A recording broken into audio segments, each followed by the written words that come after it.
Well, we arrived in San Diego, Debbie and I, in 1998, and Joan invited us to have lunch with her because she wanted to meet the new leaders of the Salvation Army because she had just initiated a project, a vision that she had to serve an underserved part of the community of San Diego.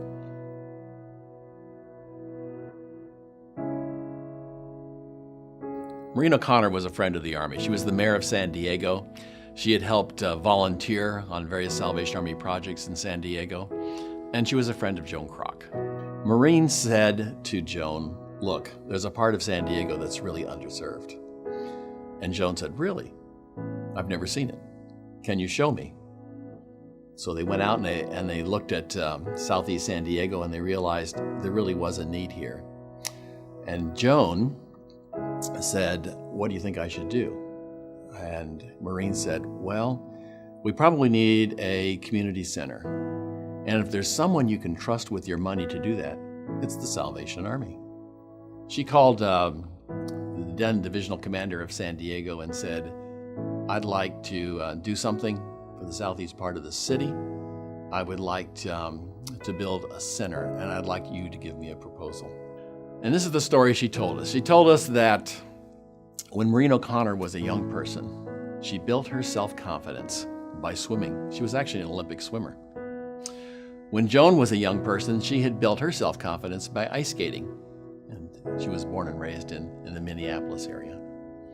And so what I want a center that will provide the opportunity for people to excel at something that they're good at. So I want a center that has an ice skating rink. I want an Olympic-sized swimming pool. I also want a center of performing arts, because some people excel in athletics, some people will excel in the arts, other people will excel in education, so come back to me with another proposal. And that's when we started down the road of planning the Kroc Center in San Diego. Back here at home, the woman known for her kindness throughout San Diego is living up to that well-deserved reputation. Heiress to the McDonald's fortune, Joan Kroc has made a huge donation to the Salvation Army, the largest single gift to the organization in its 118-year history.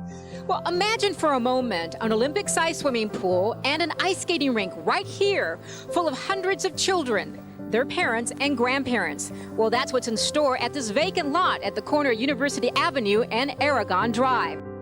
Now, Joan was quite impressed with the officers of the Salvation Army, but when she started becoming involved in the program and saw the integrity of the Army and how we had implemented her vision, she said to us, "I'd really like to expand this across the country."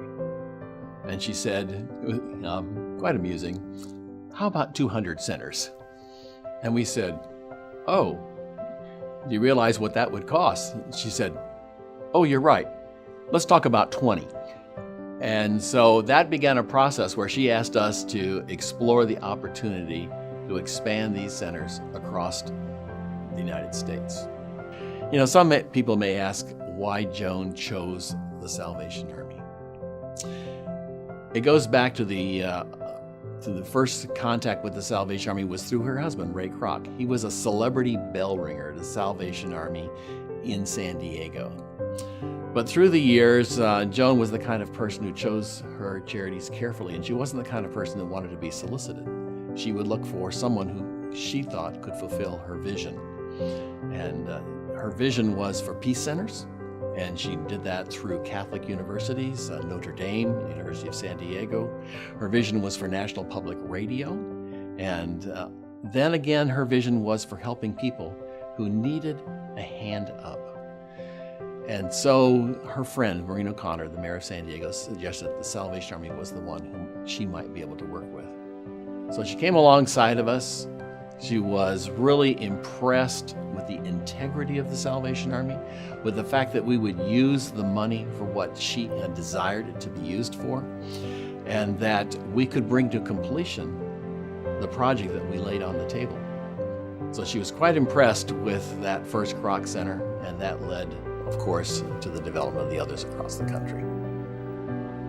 This was the heart of a woman who had compassion and loved people and wanted them to succeed even in difficult situations.